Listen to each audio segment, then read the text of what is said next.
Papalabasin ng administrasyon na ako ay isang terorista sa loob at labas ng Pilipinas. Para mailibing ako kasama ang katotohanan kahit saan man ako pumunta. Sinabi na agad sa akin ni Speaker Romualdez na kailangan ko makapag-deliver ng 2 billion pesos kada buwan para sa pagdi-deliver ng male-maletang pera patungo sa bahay ni Speaker. Ang sinabi mismo ni Speaker Martin sa akin na hati sila ni Pangulong Marcos sa perang yon para gamitin bilang bagsakan at imbakan ng pera mula sa mga SOP, collection at deliveries na para sa Pangulo. Huwag mo akong pigilan sa mga insertions ko. Huwag ka nang makialam sa budget. Ang gusto niya ng 50 billion pesos na insertion. Ngunit ang sagot ng Pangulo, humingi ka ng bago or dagdag na insertions.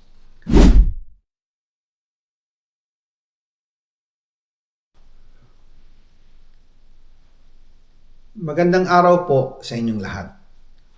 Bago ko ipagpatuloy ang aking paliwanag, nais ko munang magpasalamat sa inyo. Maraming salamat sa inyong bukas na isipan, sa inyong pasensya, at sa pagtanggap ninyo sa mga impormasyong aking ibinabahagi. Alam kong hindi madali ang mga paksang ito. Mabibigat at mahirap tanggapin.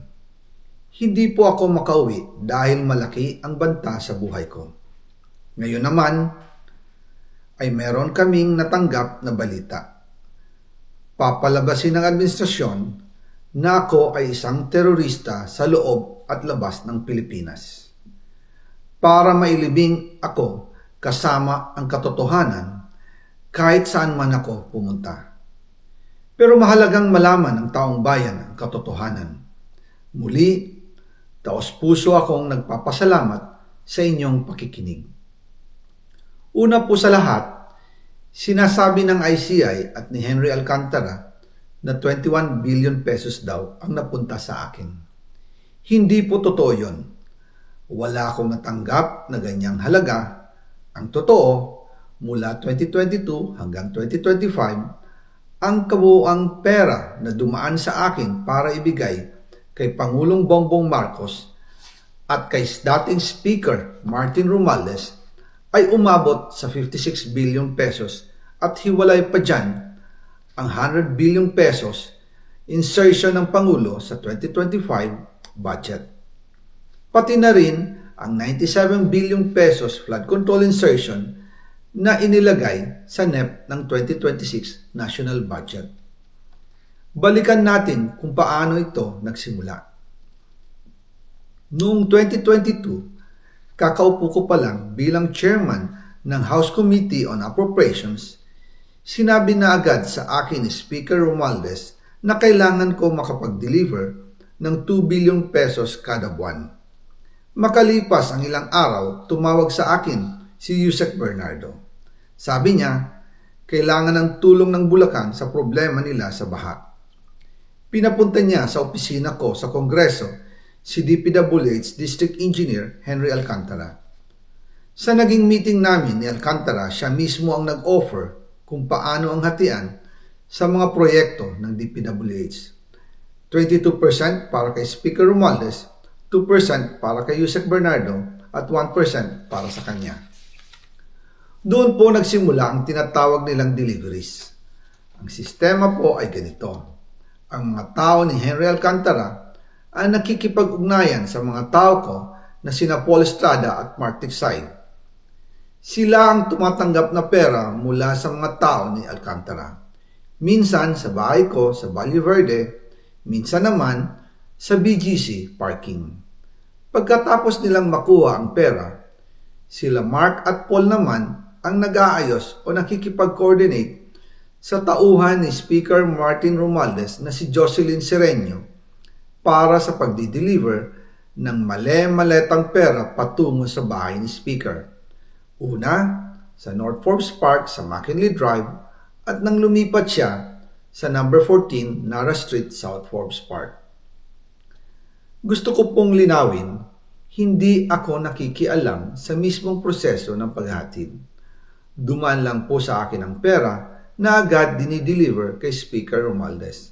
Ako lang po ang nagko-confirm sa text kay Speaker kapag nadala na ang pera sa bahay niya. At lahat ng ito, mula sa unang utos noong 2022 hanggang sa huling delivery noong 2025. Umabot sa mahigit 55 billion pesos plus ang naihatid sa bahay ni dating Speaker Martin Romualdez. Madalas hindi nabubuo ang hinihinging 2 billion pesos bawat buwan ni Speaker, kaya iyan ang final total. Ang sinabi mismo ni Speaker Martin sa akin na hati sila ni Pangulong Marcos sa perang yon. Ang listahan ng mga deliveries na ito, kung kailan, magkano, at saan dinala, ilalabas ko po kasabay ng video na ito. Noong November 2024, habang nasa proseso kami ng pagtatalakay ng budget, nakipag-meeting sa amin ni Speaker Martin si Yusek Jojo Cadiz. Sabi niya, masama raw ang loob ni Pangulong Marcos, wala raw siyang natatanggap na remittance. At dahil laging napapagalitan si Speaker Martin ng Pangulo mula Setyembre hanggang November, inutusan niya ako na mag-deliver ng 1 billion pesos para kay BBM. Ayon pa kay Yusek Jojo, nang ipaalam niya ito sa Pangulo, ang utos sa kanya ng Pangulo ay mag-ingat at siguraduhin si Yusek Jojo lang ang maghahatid. Ang instruction po sa akin ni dating Speaker Martin Romualdez ay dalhin sa number 30 Tamarin Street, South Forbes Park at ibigay kay Yusek Jojo Cadiz dahil ito raw ang drop-off point na malapit sa bahay ng Pangulo. Sinabi rin po sa akin ni Speaker Martin Romualdez na si PBBM ang nag-utos sa kanya na bilhin ang bahay sa number 30 Tamarin Street para gamitin bilang bagsakan at imbakan ng pera mula sa mga SOP, koleksyon at deliveries na para sa Pangulo. Noong December 2, 2024, personal kong i-deliver ang 200 million kay Yusek Jojo Cadiz sa number 30 Tamarin Street, South Forbes Park. Ayon sa kanya, dadalhin daw niya ito sa bahay ng Pangulo sa number 41 Nara Street, South Forbes Park.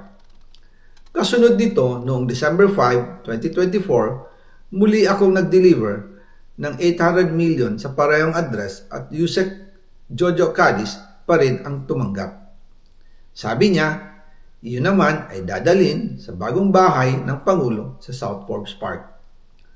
Sa kabuuan, 1 billion pesos ang personal kong naihatid. Ako mismo ang nagbigay ng pera, kasama ang aking driver at mga tauhan.